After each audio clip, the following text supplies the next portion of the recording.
बीती कक्षाओं में हमने आदिम राजनीतिक व्यवस्था को जाना समझा। सर्वप्रमुखतः हमने ये जानने की चेष्टा की कि क्या वाकई आदिम समाजों में राजनीतिक व्यवस्था का कोई स्वरूप विद्यमान है।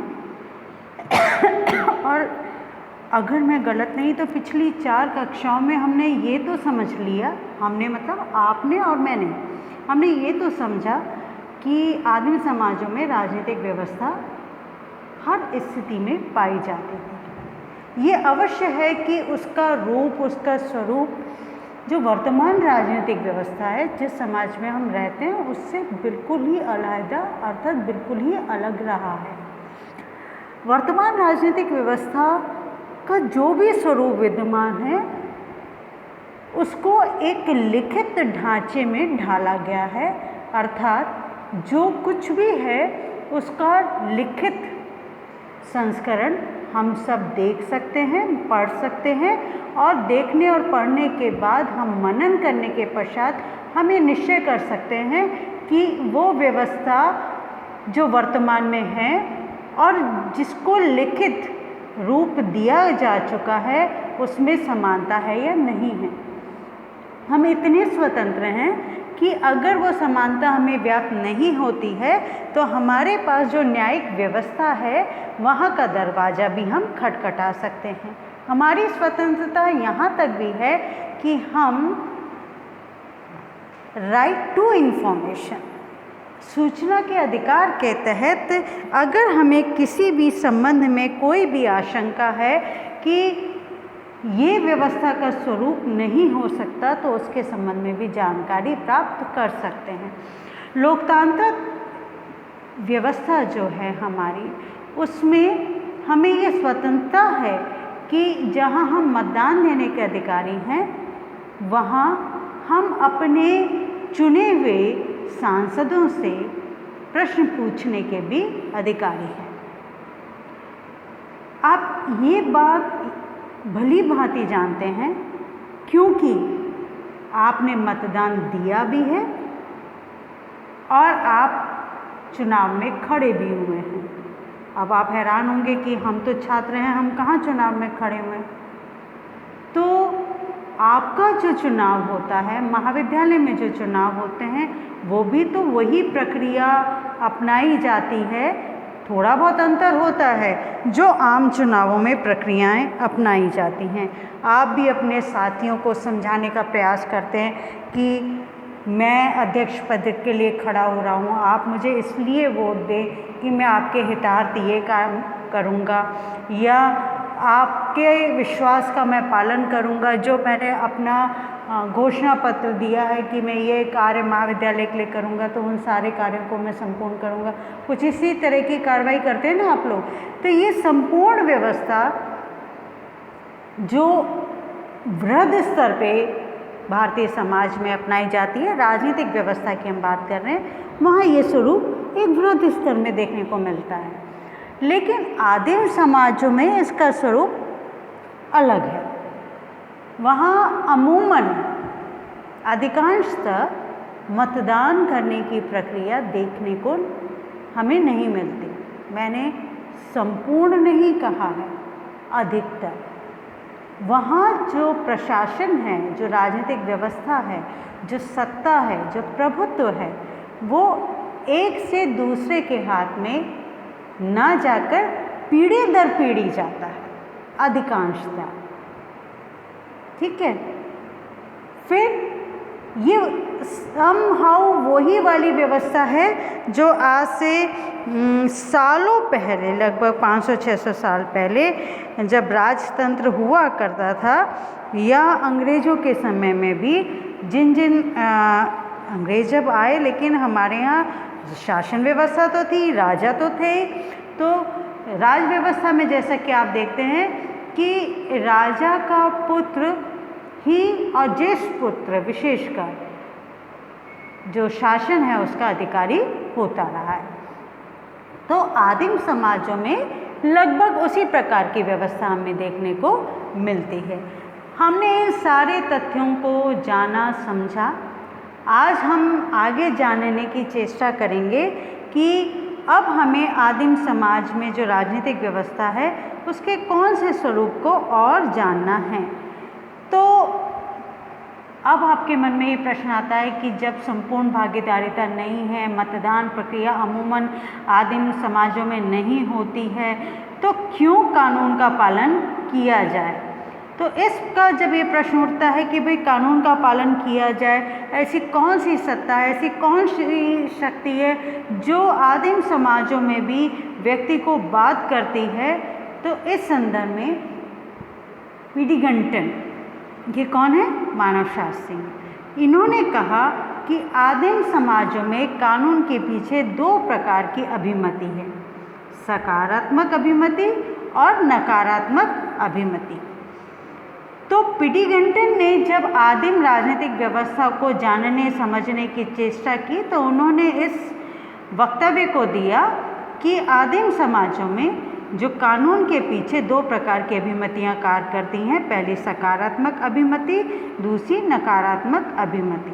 सकारात्मक अभिमति क्या है, इस श्रेणी के अंतर्गत वे अभिमति आती हैं जो कुछ कार्यों का आदेश देती हैं और इस प्रकार की अभिमति के द्वारा उन कार्यों को करवाया जाता है जो कि उस समूह के हित के लिए होते हैं। इनका पालन करने वालों को समाज पुरस्कार देता है। समाज में व्यवस्था बनाए रखने के लिए समाज के नियम तथा कानून का पालन करने में मूलतः जनमत का प्रभाव होता है। जो व्यक्ति कानून का पालन करता है तो उसे जनमत के पक्ष में सहमति रखता है। अच्छा चलो, इससे थोड़ा सा अलग हट के हम बात करते हैं। अगर मैं आपको याद दिलाऊं, प्रथम वर्ष में हमने जब सामाजिक नियंत्रण को पढ़ा था, याद करने की कोशिश कीजिएगा मेरे साथ ही। जब हमने सामाजिक नियंत्रण को पढ़ा था तो हमने दो प्रकार की जो व्यवस्थाएं हैं नियंत्रण करने की उसको भी जानना समझा था। और ख़ासकर जब हम सामाजिक नियंत्रण में ही हम ये देखते हैं कि परिवार में किस प्रकार की नियंत्रण की व्यवस्था काम करती है, बच्चों को किस प्रकार से नियंत्रित किया जाता है। तो हमने देखा था कि नियंत्रण करने के दो तरीके हैं, सकारात्मक और नकारात्मक तरीका। नकारात्मक तरीका वो होता है जहाँ बच्चे को ये कहा जाता है कि अगर आप जो पारिवारिक व्यवस्था है उसके विपरीत चलोगे तो आपको दंडित किया जाएगा। अब जैसे क्या व्यवस्था, परिवार में बच्चों को सिखाया जाता है कि भाई आप धीरे बोलो, बड़ों को तेज़ी में जवाब ना दो, इस प्रकार की व्यवस्था है ना कि बड़ों से आपका व्यवहार शालीनतापूर्ण होना चाहिए। आप मान लीजिए एक बच्चे ने उद्दंडतापूर्वक अपने बड़ों को जवाब दिया तो माँ ने या पिता ने उस पर हाथ उठाया तो अगली बार बच्चा भयभीत होगा कि मुझे हमेशा शालीनता के अंतर व्यवहार करना है। परंतु ये नकारात्मक प्रकार का सामाजिक नियंत्रण होगा जहाँ बच्चे के भीतर भय व्याप्त करके उसको नियंत्रित करने का प्रयास किया जा रहा है। जब ये मान के चलें कि नकारात्मक नियंत्रण की जो प्रक्रिया है वो बहुत सफल नहीं कही जा सकती, ठीक उसके विपरीत जब हम सकारात्मक नियंत्रण की बात करते हैं तो वहाँ बच्चे को समझाया जाता है, देखो अगर आप अच्छा व्यवहार करोगे, अपने छोटों से स्नेह रखोगे, बड़ों को प्यार करोगे, बड़ों का प्रति सम्मान करोगे, उनकी बातों को, उनकी आज्ञा का पालन करोगे तो उनको बहुत प्रसन्नता होगी, वो आपको बहुत प्यार करेंगे, आपको आशीर्वाद देंगे। इस प्रकार का जब सकारात्मक व्यवहार किया जाता है तो ये व्यक्ति के चरित्र निर्माण में एक महत्वपूर्ण भूमिका निभाता है। चलिए थोड़ा सा और अलग तरीके से समझाती हूँ। आपको ये कहा गया आपके परिवारजनों के द्वारा कि अगर आपने एग्ज़ाम में बहुत अच्छे नंबर लेकर आए तो आपको आपकी खुशी के अनुरूप, आपकी चाहत के अनुरूप आपको पुरस्कार दिया जाएगा। तो आपने बहुत मन लगा के मेहनत की, तो सकारात्मक अभिमति है। वहीं ये कहा गया कि देख लो अगर आप अच्छे अंक नहीं लेकर आए तो आपको आपकी जो जितनी सुविधाएं आपको दी गई हैं वो आपसे सब छीन ली जाएंगी। ये नकारात्मक अभिमति हुई। नकारात्मक अभिमति चोट पहुंचाती है, दुख पहुंचाती है, यद्यपि वो नियंत्रण कर लेती है लेकिन वो व्यक्ति के मन को कहीं ना कहीं ठेस पहुंचाती है। अब ये मैंने आपको इसलिए याद दिलाया कि आप सकारात्मक अभिमति और नकारात्मक अभिमति का अंतर समझें। ठीक है, अब हम बात कर रहे हैं कि अब वापस हम राजनीतिक व्यवस्था पर आते हैं।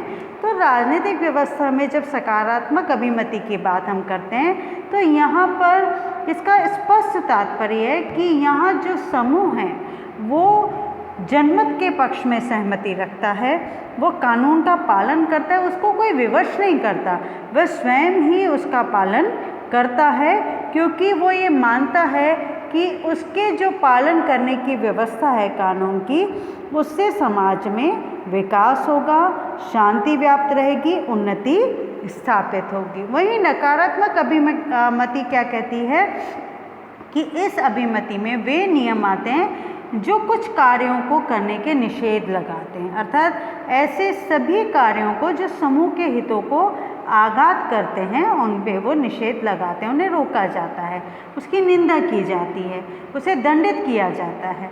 इस नकारात्मक अभिमतियों के कारण आदिम समाज में व्यक्ति बहुत सतर्कतापूर्वक कानून का पालन करता है। ठीक है, अब जैसे नकारात्मक अभिमति जो मैंने आपको नियंत्रण के लिए उदाहरण दिया वही है। मान लीजिए कि नकारात्मक अभिमति देखिए आदिम समाजों में भी है और आधुनिक समाजों में भी है। जैसे आपने अगर नियम का पालन, आप मोटरसाइकिल चला रहे हैं, स्कूटर चला रहे हैं और आपने ट्रैफिक नियमों का पालन नहीं किया, जैसे वर्तमान में आपको ये पता है, भली बात ही आप इस चीज़ को जानते हैं कि आपको मास्क लगाना है और आपको हेलमेट पहनना है, और अगर आप कार चला रहे हैं तो आपको सीट बेल्ट पहननी है। अगर आपने ये नहीं किया तो यहाँ नकारात्मक अभिमति क्या होगी कि आपको दंडित किया जाएगा, आपको फाइन लगाया जाएगा, और ऐसा कई बार होना ज़रूरी है। ठीक है, ऐसा नहीं है कि पहली बार में ऐसा किया जाता है, कई बार समझाने की भी चेष्टा की जाती है कि परंतु मानवीय प्रवृत्ति ये है कि लगातार समझाने पर भी कुछ लोग ऐसे होते हैं जो उसको बहुत हल्के में लेते हैं, और जब दंडित होने का भय रहता है तो किंचित वो अधिक सतर्क हो जाते हैं और उन कार्यों को करने की चेष्टा करते हैं जिनके प्रति उनके भीतर ये डर हो कि अगर उन्होंने ऐसा नहीं किया तो उनको प्रताड़ित किया जा सकता है। प्रताड़ित यहाँ नकारात्मक दृष्टिकोण से नहीं है, प्रताड़ित का या दंडित किया जा सकता है जो कानून सम्मत हो, जो विधि सम्मत हो। तो आदिम समाजों में भी ऐसा होता है। तो मजुमदार तथा मदान ने आदिम समाजों में कानून का पालन करने के लिए निम्नलिखित कारणों का उल्लेख किया। कौन से निम्नलिखित हैं? पहला, जनमत के दबाव के कारण आदिवासी कानून का पालन करते हैं। ठीक है, बिल्कुल स्वाभाविक है, पर क्या ये आदिम समाजों में होता है सिर्फ? नहीं, ये वर्तमान समाज में भी देखने को मिलता है।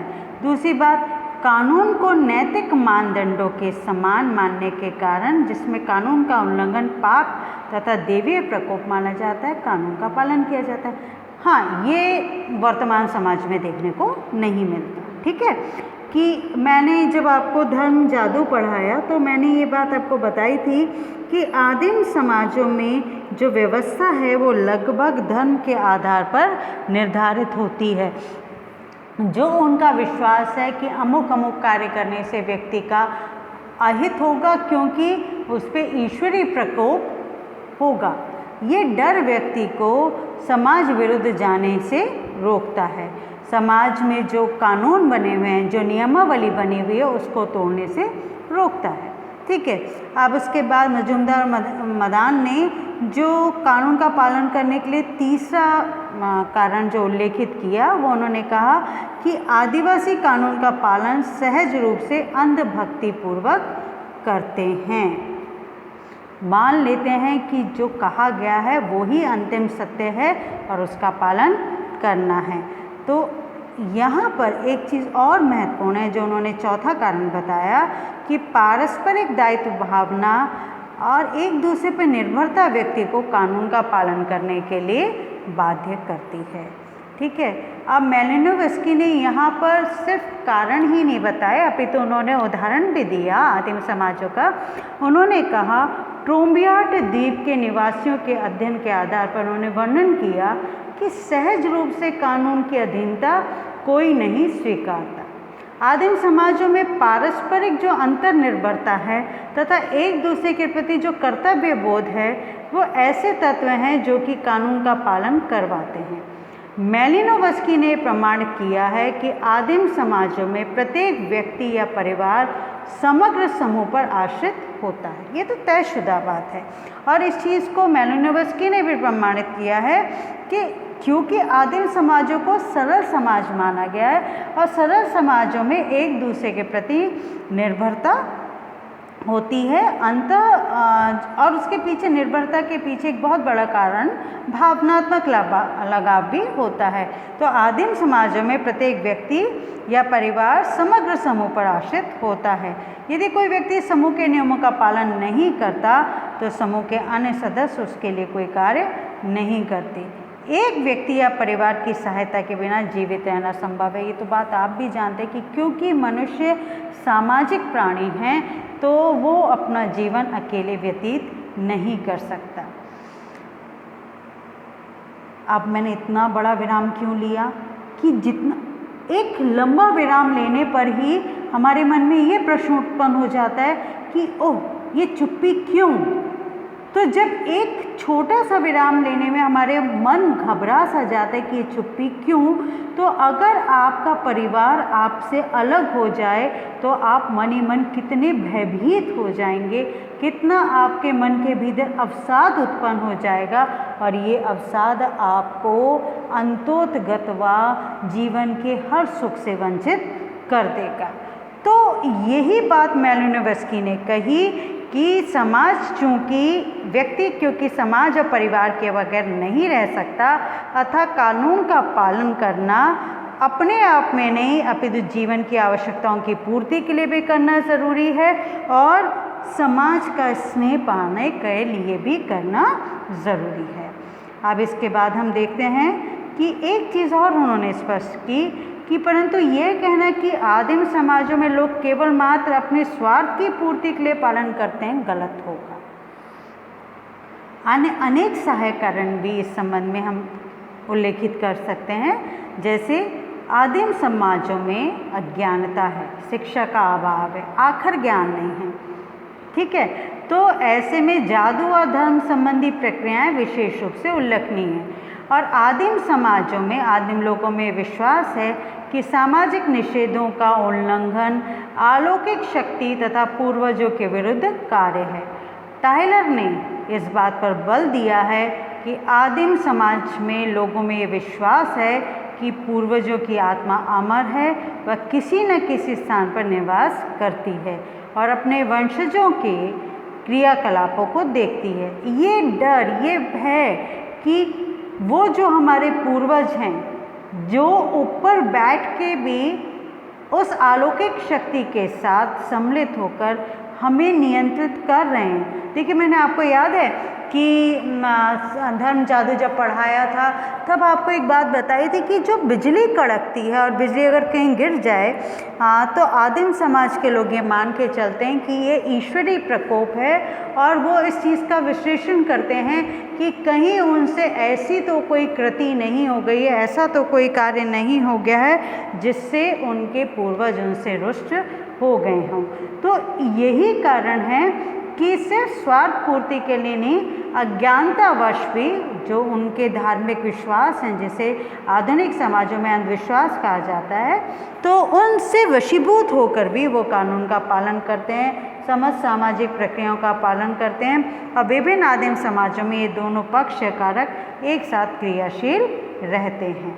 ठीक है। अब इसके बाद बच्चों हम पढ़ेंगे प्रथा एवं कानून। क्या है प्रथा एवं कानून? तो इस संबंध में हम देखते हैं कि विभिन्न विद्वानों ने लिखा है कि आदिम समाजों में प्रथाएं ही कानून का रूप होती हैं। ये मैंने आपको जब आदिम राजनीतिक व्यवस्था के बारे में पढ़ाना आरंभ किया था प्रथम कक्षा में, तब आपको ये बात बताई थी कि आदिम समाजों में प्रथाएं ही कानून का रूप लेती हैं। प्रथाएं शब्द का प्रयोग ऐसी जन रीतियों के लिए होता है जो बहुत समय से प्रचलित हैं। प्रथा में समूल कल्याण के भाव निहित होते हैं। वर्तमान समय में आदिम समाज के लोग कानून का उल्लंघन करते ही हैं। आपको भी पता है, अगर आपने हेलमेट नहीं लगा रखा है तो आप बहुत तसल्ली से गाना गुनगुनाते हुए चल रहे हैं, अचानक से आपको ट्रैफिक पुलिस वाला दिखाई दिया, आप क्या करते हैं? एग्जैक्टली यू टर्न लेते हैं ना, कि आप पकड़ में ना आए। और ऐसा लगभग हर बच्चा कर चुका है। तो ऐसा किया जाता है, ठीक है। तो वर्तमान समय में भी आदिम समाज के लोगों के जो कानून है उस प्रकार का उल्लंघन करते हैं, लेकिन प्रथाओं का उल्लंघन नहीं होता, ठीक है। प्रथाओं का उल्लंघन आपकी आत्मा द्वारा स्वीकृत होता है, ऐसा आदिम समाजों में माना जाता है।